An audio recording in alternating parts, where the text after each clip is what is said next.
Hello, everybody, and welcome to the Afternoon Tune. I am your host, Josh, and with me is my two co-hosts. It's your boy, Chase. And it's your boy, Nick. All right, so moving on from discussing Scare Me, going to discuss the newest episode of The Boys, episode 7, Butcher, Baker, Candlestick Maker. And in this episode, we see Homelander and Stormfront continuing their Nazi romance. Rattling up their base, hitting on more and more of real world issues, of fear mongering against this outside threat, rallying their base. You also see with the boys, them trying to follow up from last episode. Lamplighter they're trying to use him as an informant. They have now gotten somebody from Congress involved.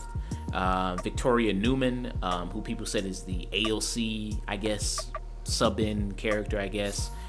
She is. She very much is. I mean, yeah, I guess basically. Yeah, she's the AOC, basically a stand-in, which is nice. And in the big thing with the rally, they announced that Starlight actually is a mole, and they have put her in confinement in this little cell that basically restricts her abilities.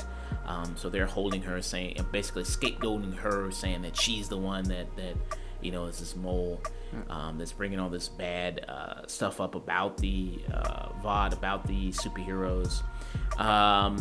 And throughout the film, throughout the show, I would say I didn't really see where it was going all that much, which is what I like about it. That's why I really like watching it.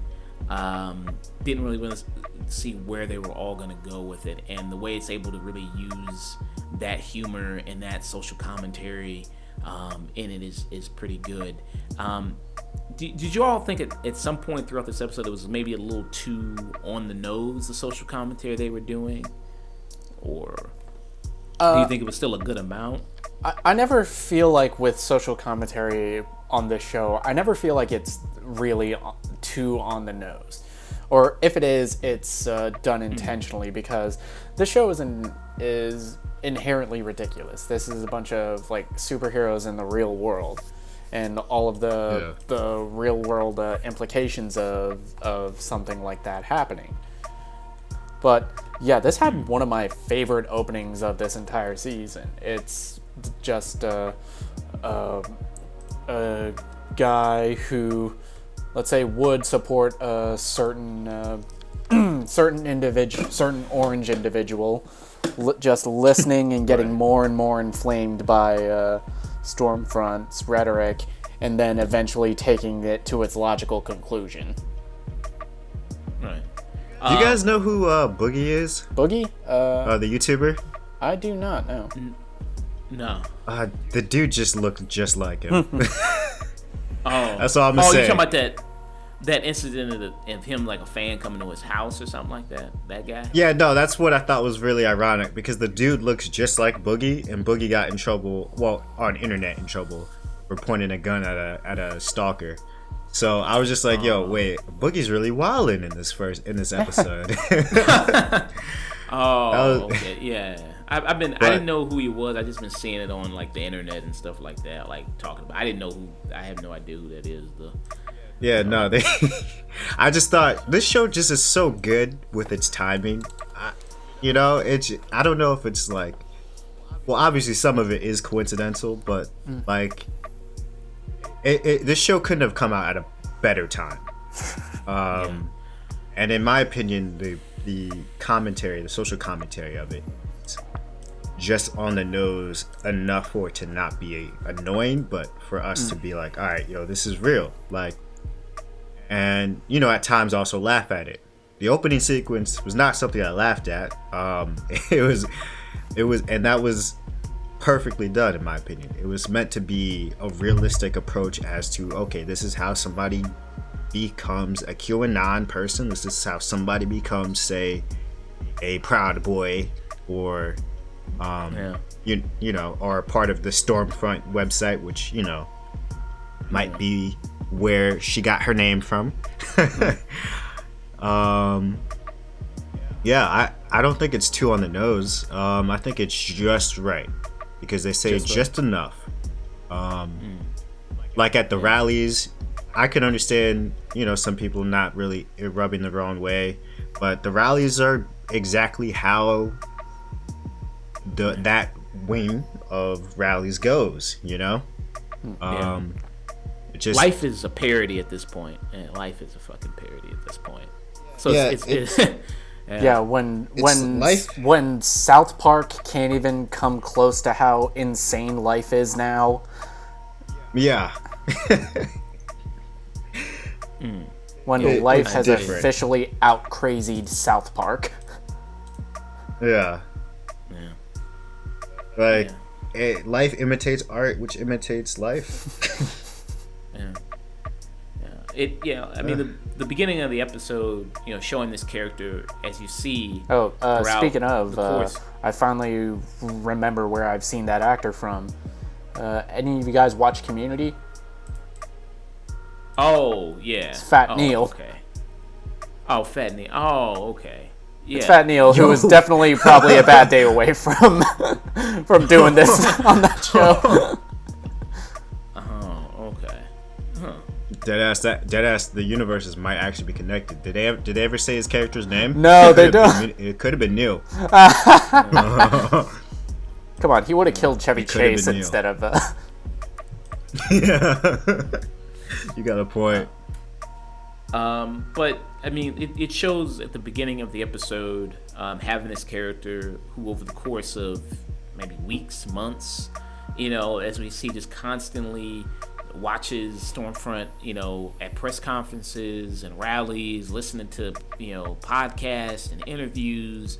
Got posters of her, got Funko Pops of her, looking her up on the internet, like just constantly inundated with all this stuff and hearing about this huge threat that's coming, is, very reminiscent of things that we've seen, like mass shooters, like going on 8chan and like taking in all this information, listening to YouTubers like, Laura Sutherland or Stephen Molyneux or people like that, these, white nationalists, white supremacist people, hearing of the Great Replacement and this is just such a threat and everything like that, and constantly hearing these things and these images and feeling like you're under attack and seeing things when they aren't there, and how much that can really influence people. And so I thought that was really nice. Like you've seen at the beginning of the episode, which was a really good opening. And I just want to say real quick, I think the brilliance of Stormfront's character and casting Aya Cash as well is just, she exists. Like, her personality, it exists. She's out there, But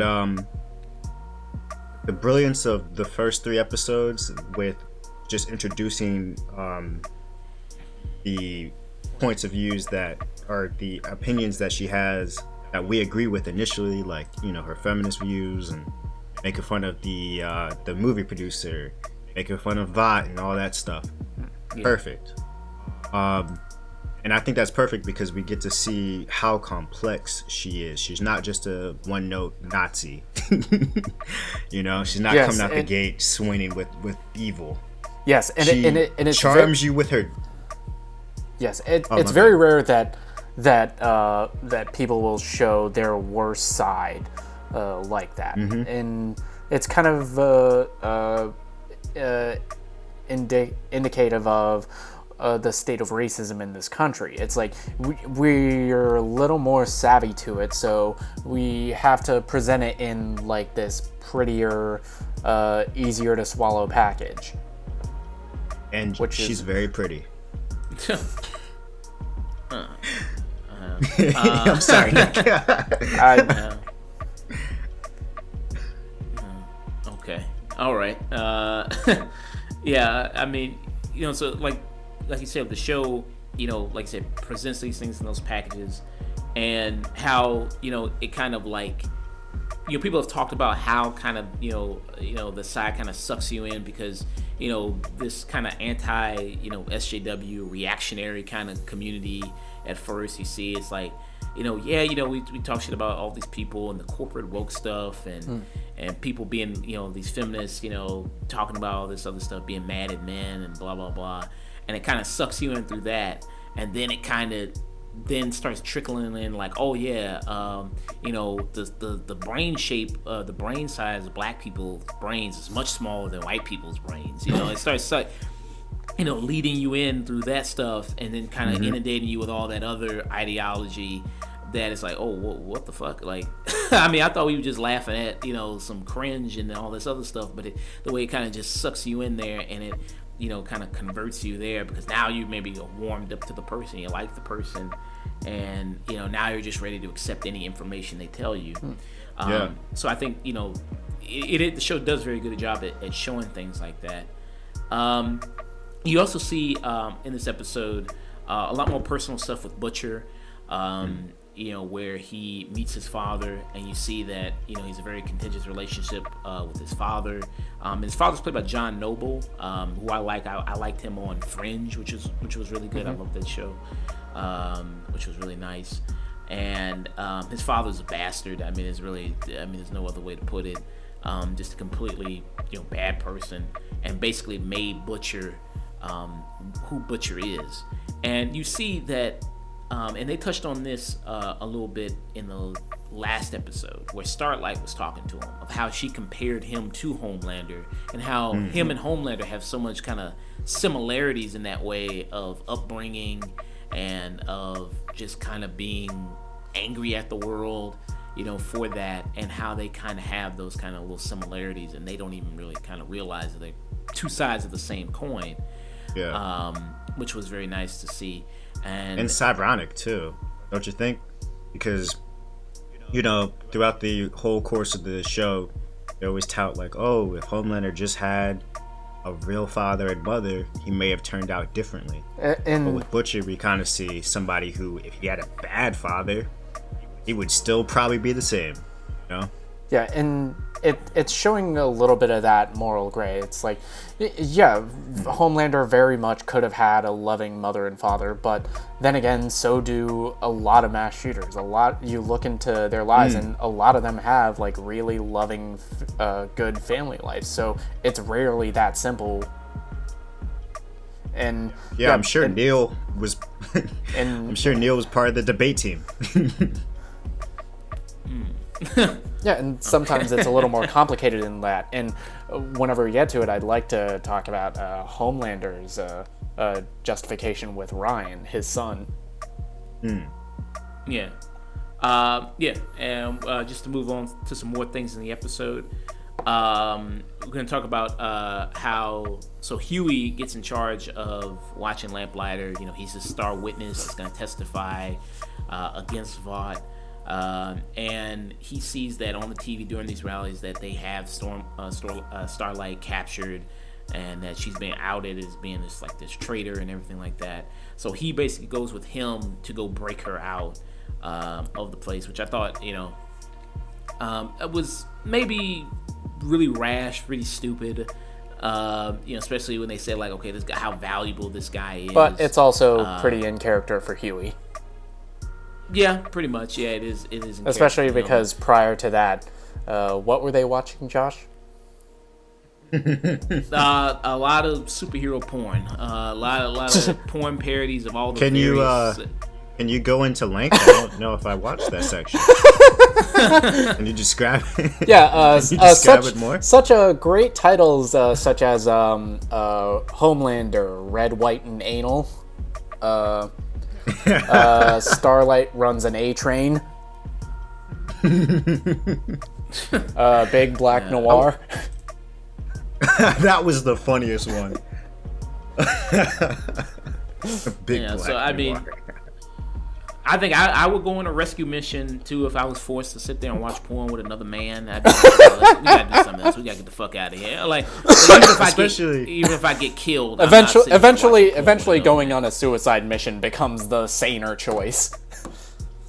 Yeah, especially if he's about to put on the parody of your own girlfriend. Yeah.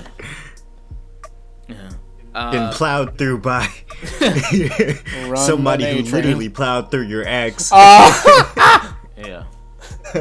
Yeah. So yeah, I would definitely need to get out of there. And as they go there, access the building, Lamplighter kills himself, just sets himself on fire. And you see, and you see how much of a kind of a tragic character he was.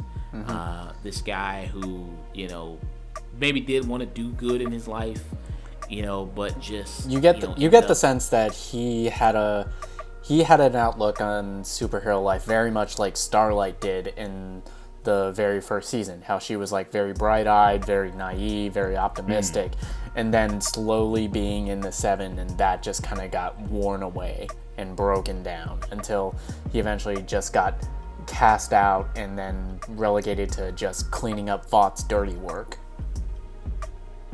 Yeah. Did they ever say how long he was in the Seven? No, I don't think so.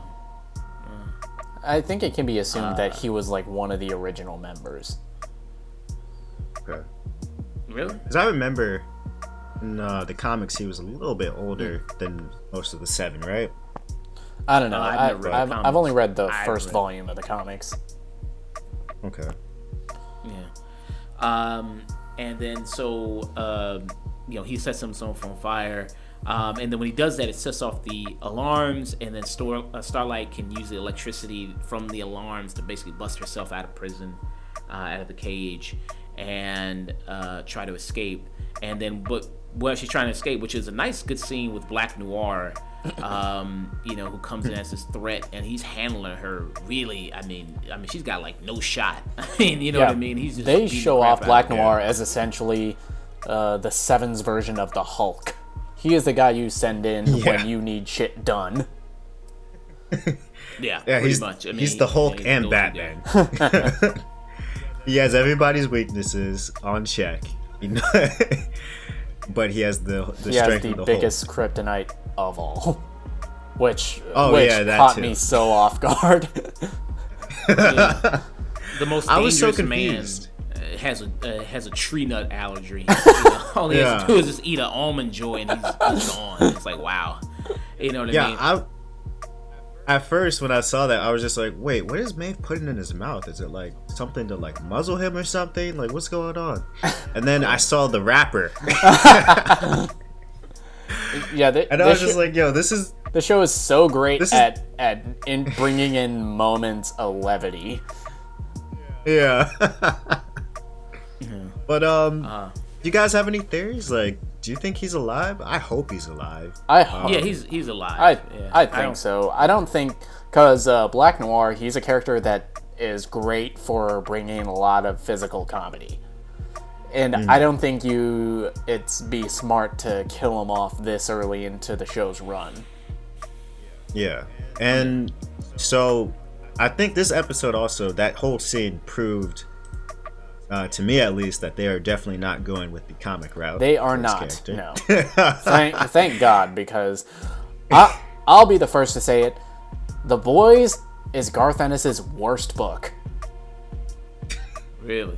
I think so. The first volume I read, it was okay, but then looking on Wikipedia and reading what happens in the rest of the series, it's just this is just Garth. It's a lot. It's a lot, and it's just Garth Ennis being wannabe Frank Miller a little bit. Okay. So you wouldn't recommend reading the comic? I would not, no. Oh, okay. I'd say it's something to read. It's a lot. I'd recommend it only because I feel like it kind of gives you greater appreciation for the show, and then it also because the show is so much better than the book.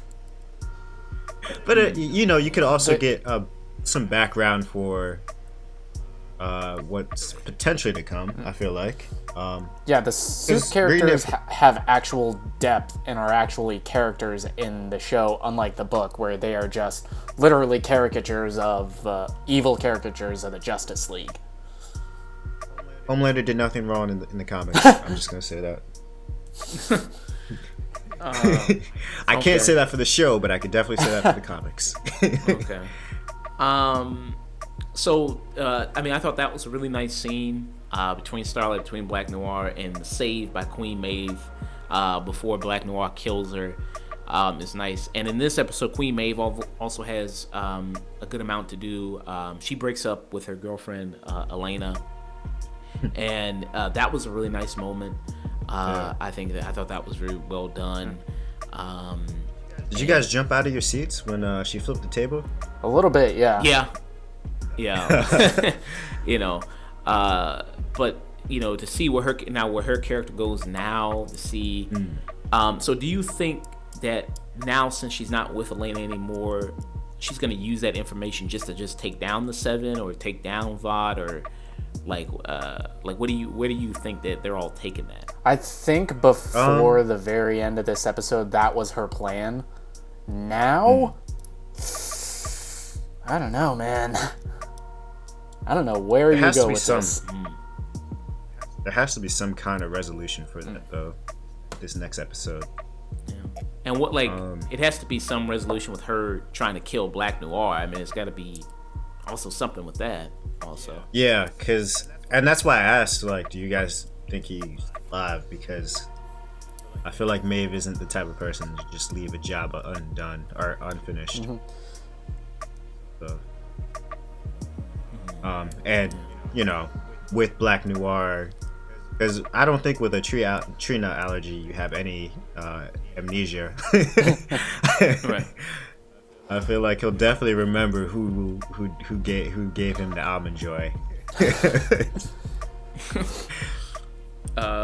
Yes, I'd be interested to see where they take that in the final episode. I'm sad there's only one more episode left. Yeah, me too, man. Yeah, sad about that. And there's a really good scene. So they're trying to go to the head of Vought, the former head of Vought. What was that character's name again? Dr. Vogelbaum is the guy's name. Dr. Vogelbaum, and at first he's seen by Mother's Milk and Mallory, who try to convince him to testify, and then he's seen again by Butcher, who is a little bit more convincing. There is a great Punisher movie starring Carl Urban somewhere. Yeah, that was definitely the most comic book Butcher has ever been.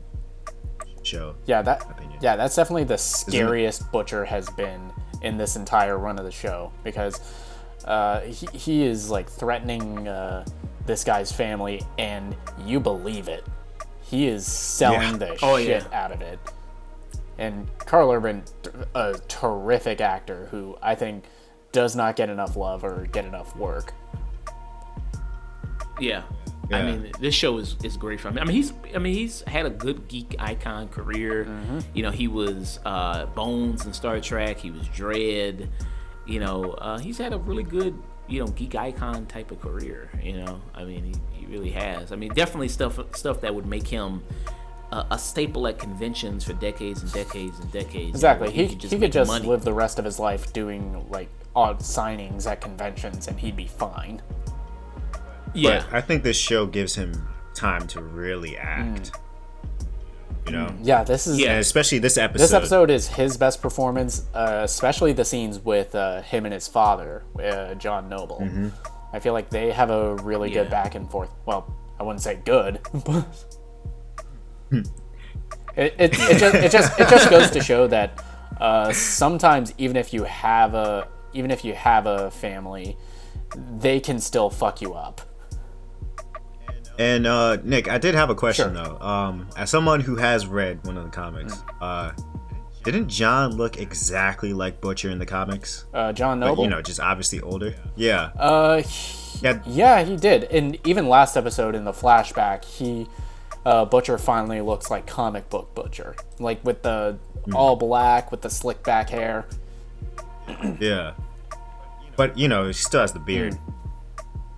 But, like, I was just like, are they going to keep doing this with the dads, where the dads are the ones that look exactly like their comic book counterparts? Because they did that with Huey's dad as well. Well, because by the time this show came around, Simon Pegg was too old to be Huey. Oh, yeah. I also think Jack Quaid couldn't have been, in my opinion. Exactly. He's kind of come into his own in this role. And I think he's great in this show as well. Yeah. Yeah, I think he's pretty good. Yeah. I think he's much also realistically a better looking guy to pair with Starlight. You definitely... He's like, yeah, Jack Quaid's a handsome dude. He could pull Aaron Moriarty. Yeah. Simon Pegg, I don't know. Even... I mean, he's kind of got that nerdy kind of thing going on, Simon Pegg. You know, it's pretty nice. Pretty funny guy. I mean, he did pull Thandie Newton in a movie. So, like, he was with her. You got a point. Yeah. You're right. But But I mean, like to Nick's point, I mean, I think this is maybe Carl Urban's best performance as Butcher. And I like each episode we're getting more development from the boys themselves. It's like a couple episodes ago that was really Laz Alonso showcase as Mother's Milk. Last episode it was Tomer Capone's Frenchie who got a lot to do, and we're getting Butcher and Huey that are really the stars of this episode, along with the MVP of this entire show. Yeah, I think I've been seeing some weird criticisms of this season, saying that it's not as eventful as last season, but I think that this was needed to flesh out the boys a little bit more. Yeah, sometimes you need to slow down so you can get more development from the title characters of this show. Yeah. And I think with Stormfront being added into the mix and pairing her up with Homelander, I think all of this is, I don't want to say season 2 is set up for an amazing season 3, but I feel like laid the groundworks. I feel like it laid the groundworks while also telling its own little story, you know? Yeah. And I just want to talk about one of the biggest things that happened in this episode was Homelander taking Stormfront to see his kid, Ryan, and just always the tension that's there between what is that actress's name? The character's name? Chantel Van Santen, who played Patty Spivot in season 2 of The Flash. You know, the girl that was so much hotter than Iris. That's who she is. Okay. Yeah, the girl that's why she looked familiar. Yeah, the girl that Barry Allen should have ended up with in the show. Yeah. She really fell on hard times. Yeah, she's not better looking than Iris West. Let's calm that down. They had better chemistry. They had maybe better chemistry. Yeah, they had better chemistry. Yeah. They're both hot. Barry would have won regardless. Yeah, the real winner was Barry Allen. Yeah. Becca, that's her name, Becca. Yeah. And the tension that's always there, and Stormfront just comes in there and really just always just kind of overstep, really just oversteps, has no problem, just usurping the mother and just taking over things, and just there's not much she can do because these are superpowered people, and she's just trying to do the best she can protecting her child. And in this, it really shows how sheltered he is, living in this fake community, these fake neighbors, everything like this. And because the place where are there there's nobody else that lives there, right? Or are there other people that live in that? Yeah, it's pretty much Truman Show that the set of the Truman Show that they're living in. It's like this fake community. Yeah. It's like all the neighbors aren't real. They have no connection to the outside world. And then there's a moment between Becca and Homelander where Homelander explains, the second you bring this kid into the outside world, it's gonna fuck him up. And you should tell him now while you still can. because I kind of understand where he's coming from, because he is another character that grew Yeah. up in a very, very insulated environment. He had no contact with the outside world, and he knows how much that fucked him up. And despite Becca having the best intentions, it could still end up creating another Homelander. Yeah. But also, a lot of that wasn't her choice. I mean, you know, I think living in that environment wasn't her choice. But it became her choice, and I think that's kind of what Homelander was getting at. Do you think? Because I thought they said that she couldn't leave, right?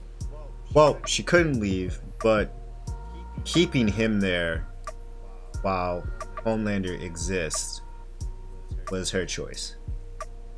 Right. And I understand that choice, very much so. Right. But I don't know, I feel like that was one of the few scenes where I actually kind of agreed with Homelander to some extent.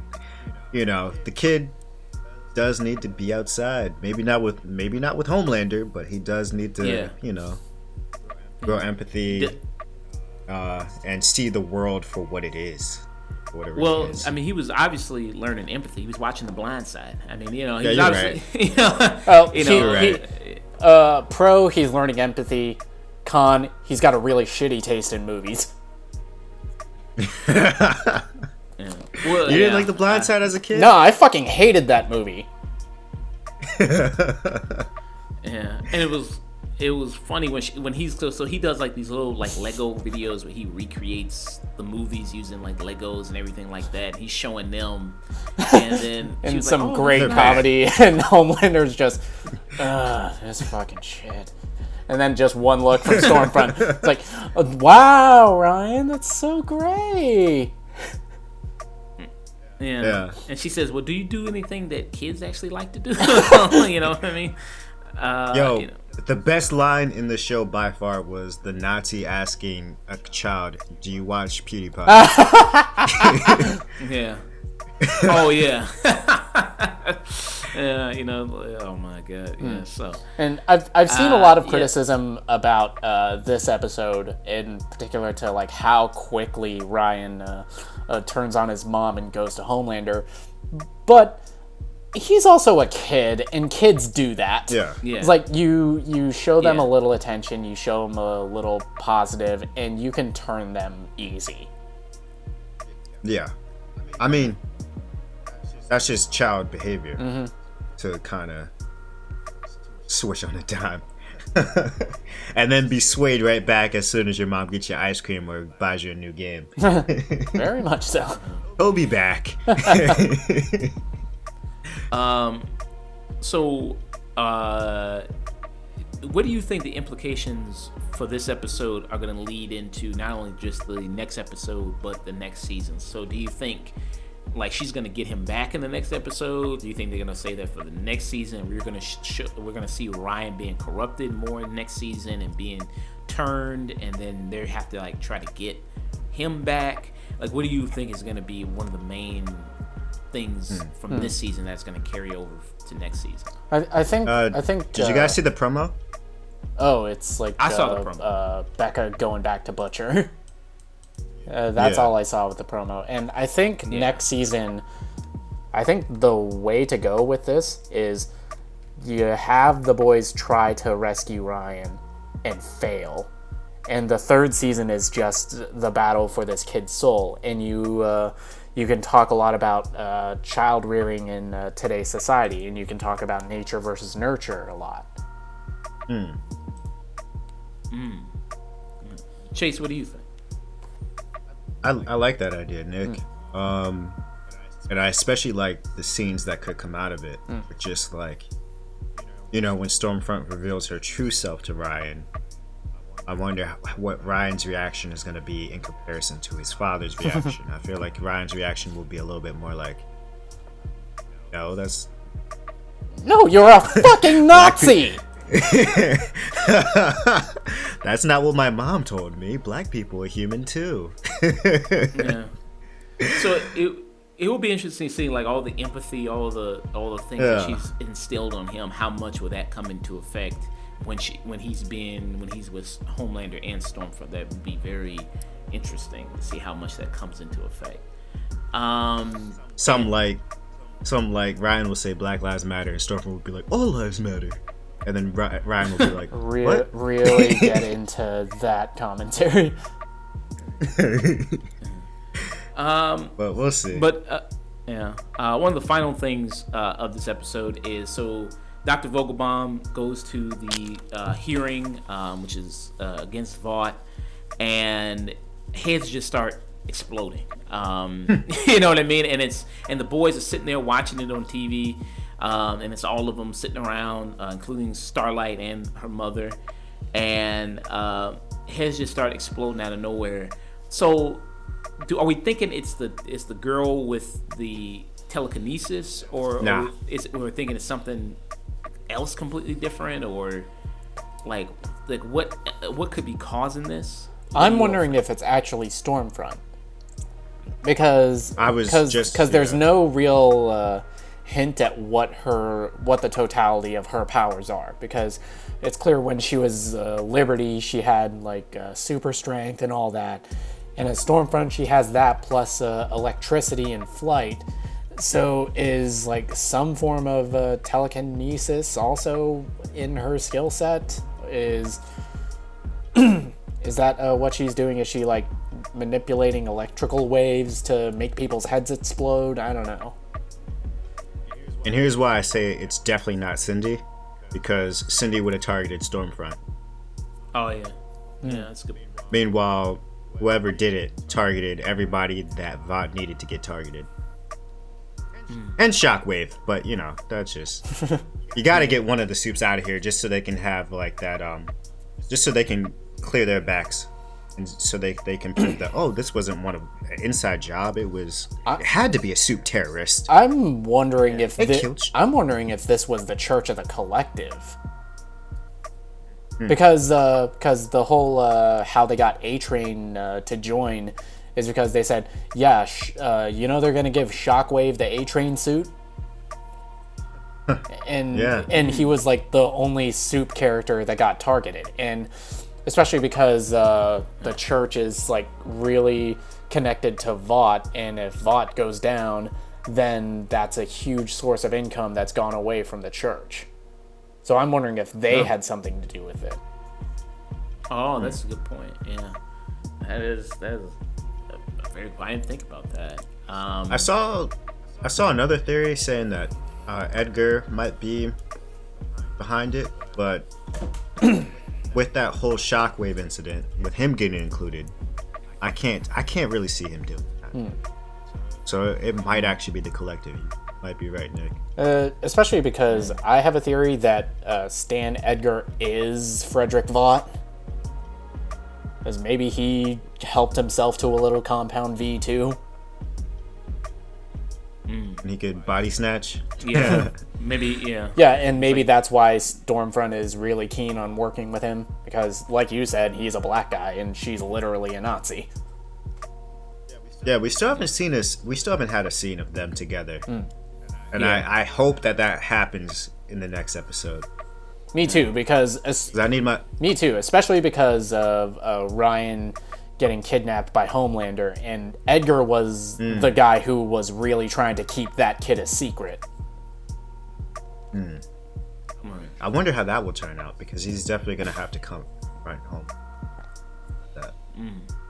Yeah, there's a lot of interesting things.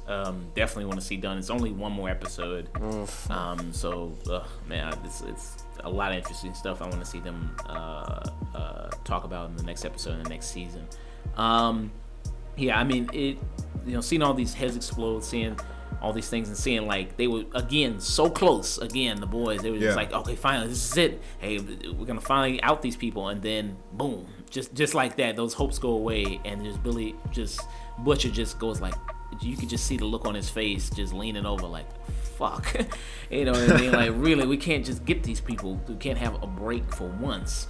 Something always happens. Something always comes up. You know, just like that. So it's just like, damn. Some people were comparing that scene to the Red Wedding in Game of Thrones. I could see that Yes. comparison a little, but I didn't have any real personal connection. I didn't have any real connection with any of the people that did get exploded.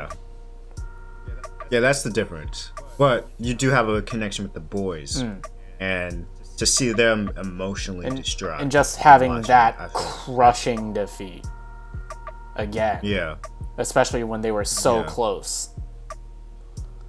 yeah. Me, They were really about to catch a big dub right there. Yeah. You know, I just had a thought, like, me thinking it's not Stormfront, because if it was Stormfront, why didn't she kill the AOC stand-in? Like, wouldn't she kill her first? Well, so here's my theory against that, because Stormfront is a manipulator and she needs an enemy for the base to surround themselves around.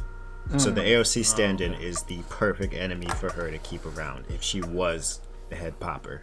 It's true That's what I'm gonna call it. Yeah, with dictators and you have dissenters, the wrong move is to kill them outright because you make that person a martyr. Yeah. Oh, yeah, that's true. Could make her a martyr, somebody they could rally the memory of behind. And that's then a you good point. lose some of that public opinion that was like on the fence of supporting you, because they're like, oh wow, like, you know, this poor lady. It was funny when that agent lady, the one that's like in charge of them, Sarah's her name, right? Oh, Ashley. Agent lady. Ashley.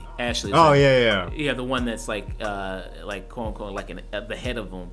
She was like, "Your fucking soups, do something, fucking do something." It's like, geez, you know, I mean, they're just kind of just standing there, kind of just looking around, like, oh, like just Yeah, not- that was also just interesting to see, like Homelander, because I don't think he had any clue. Even if Stormfront was the one doing it, I don't think he had any involvement in setting that plan out. Yeah, that Because he looked. that is a plan that takes planning and precision and patience, and Homelander is none of those things.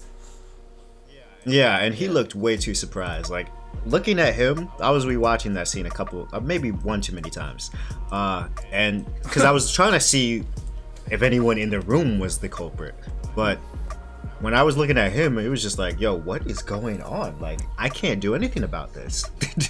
But, like, that was probably the most helpless he's ever looked before. yeah. I don't know. Maybe this is, maybe it isn't. But I don't know if it was a reference to like Batman v Superman. I don't know if it was a reference to that, maybe. But like, cause What do you mean?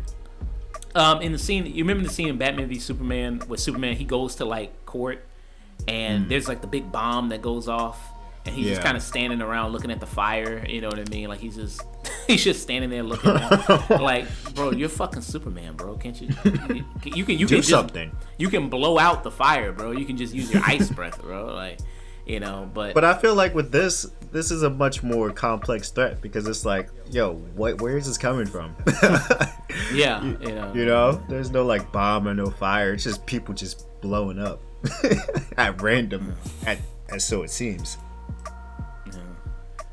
But I mean, yeah, it was. I think it's a pretty good episode, and one of the I think best episodes of the season. I think, my opinion, yeah.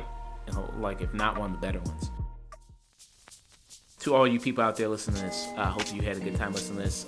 You know what to do. You know what to do. Check us out. You know, all the social medias. You know, Twitter, Afternoon Tune, Facebook, The Afternoon Tune. If you want to check it, you can give us an email. Ask a question, theafternoontune@gmail.com. Chase, where they can find you? You can find me at Mr. Chase Mac.